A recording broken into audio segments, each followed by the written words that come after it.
Hello, my name's Phil Richards. I'm from Getwindsurfing and I am a windsurfing coach. I'm also a starboard team rider, and today we're going to look at the starboard code. We're going to look at the 115 and the 105, and we're going to look at it as your first small board or as your first wave board. Let's look at where the starboard code sits in the range. This is a free wave board, but to help us understand, let's look at a few others. First of all, we've got free ride. This is a carve.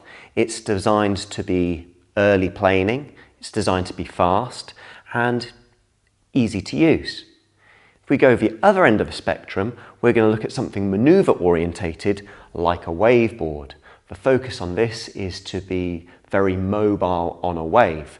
However, you have to work a little bit harder to get it planing and to keep the speed.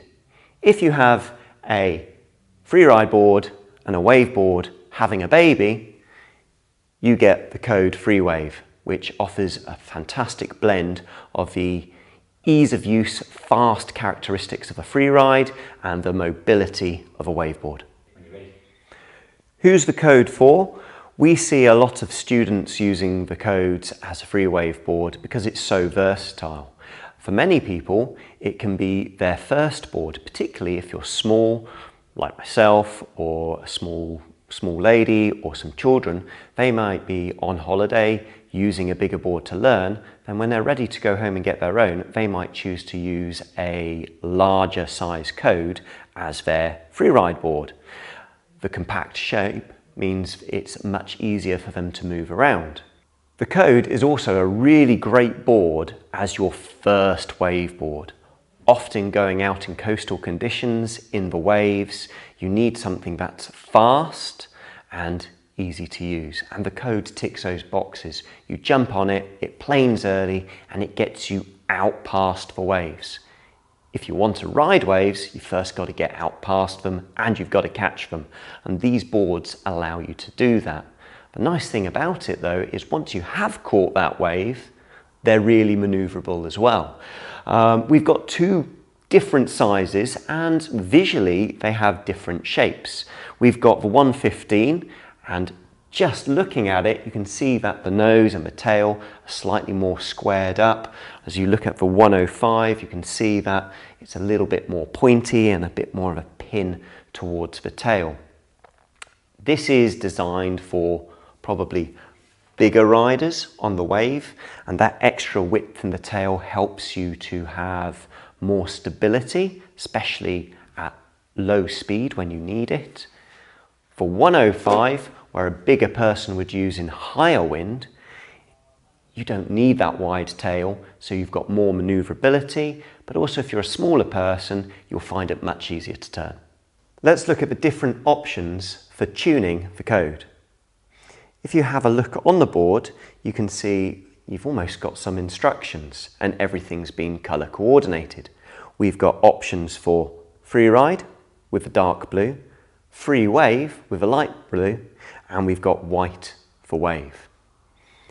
These instructions are really handy as a guide, but also it's good to think outside the box as well.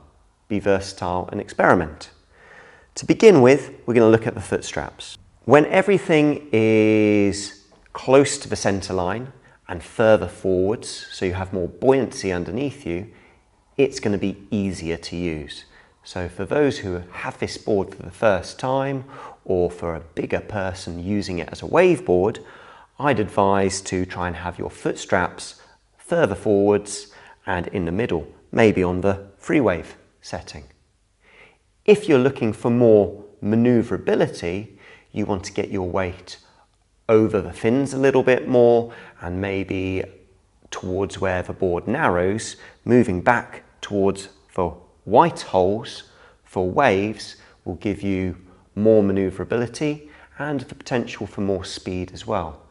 Just beware, if you move too far back and the board is not balanced and the nose is pointing towards the sky, it might be worth moving the straps further forwards again. If you want to use the code as an out-and-out blaster, it's worth putting a big fin in the board and then move the foot straps into the outboard position to hold the extra power from the bigger fin. When I'm using this board in the waves, I set my foot straps up big so that I can get my toes of my front foot just starting to come over the center line.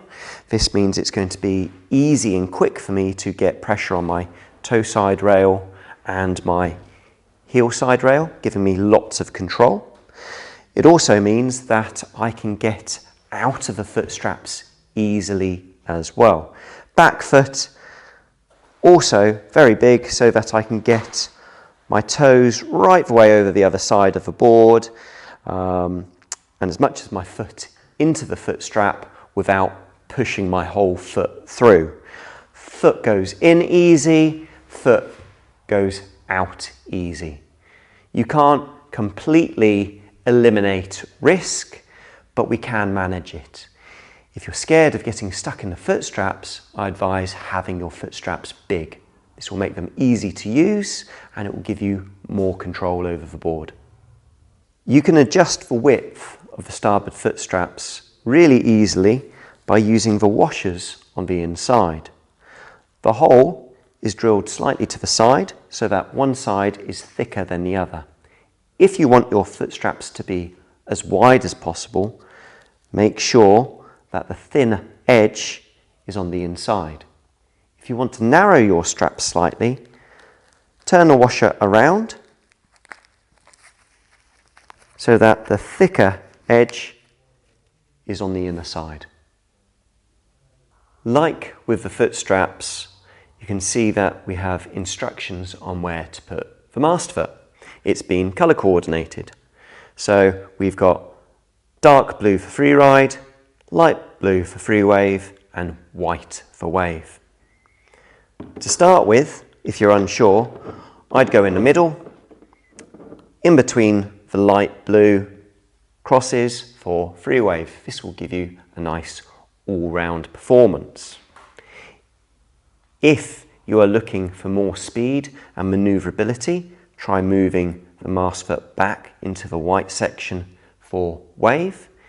If you're using a bigger sail and pairing it up with the bigger fin in freeride mode, try moving your mast foot further forwards into the dark blue for freeride.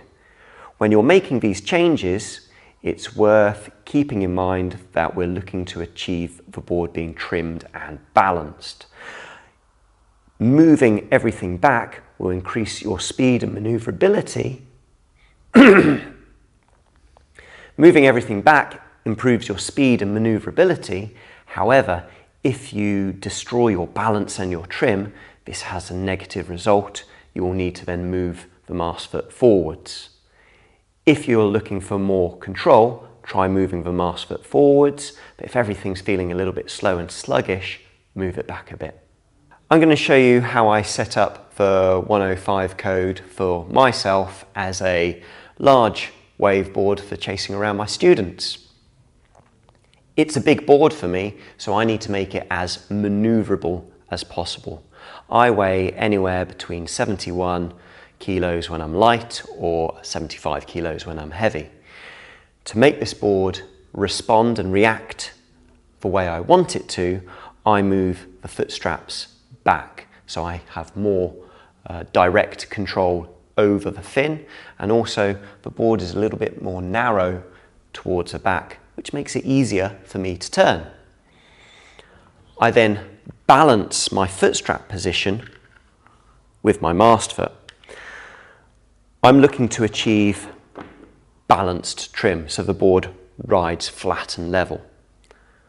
I like to have my mast foot as far back as possible to have maximum speed, maximum manoeuvrability. However, if the nose is pointing up into the air or I'm losing control, I move the mast foot forwards again. I like to think about it like a set of scales with the foot straps and a mast foot, and you're trying to balance each other out. The instructions and guide and colour coordination that you have on the board is a great starting place, but sometimes it's worth experimenting and find out what works for you. Looking at the setup for the fins for myself, I'm looking for more manoeuvrability. I always start with the rear fin, the big one, and I move it all the way forwards. This is so that my foot is directly over it and it just increases the manoeuvrability. With my side fins, I can choose whether I want the board to be more loose or more grippy. If I want it to be more loose and slidey, I move the fins further back so they're closer together to the rear fin. If I want more grip and more hold, I'll move the fins further forwards, which works really well when the wind is a little bit lighter. If the wind is lighter and I'm struggling to get planing, I'll start to move this rear fin a little bit further back. But this is generally how I set it up for myself. If you're using a Kode for the first time, I recommend moving the rear fin right the way to the back.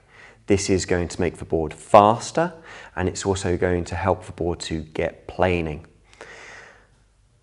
If you're looking for more manoeuvrability, try moving the fin further forwards so it's more under your back foot. With the side fins, if you move them further forwards, this gives you more grip. If you move them further back, so they're closer to the rear fin, it's going to make the board a little bit more slidey and a bit more playful. Keep in mind, you can put bigger fins in the board if you're a bigger person, or if the wind is light and you're looking for more power, or if you're a smaller person looking for more manoeuvrability, you can use smaller fins as well. So that's the Starboard Kode. It's a great all-round versatile board. Really good as someone's first high wind board, perfect as your first wave board, but also for smaller people, a great first board in the bigger sizes. You can check out more of the sizes on offer by looking on the Starboard website, and they've got a load more details and recommendations on there. And if you've got any questions, please get in touch with us directly through the comments below.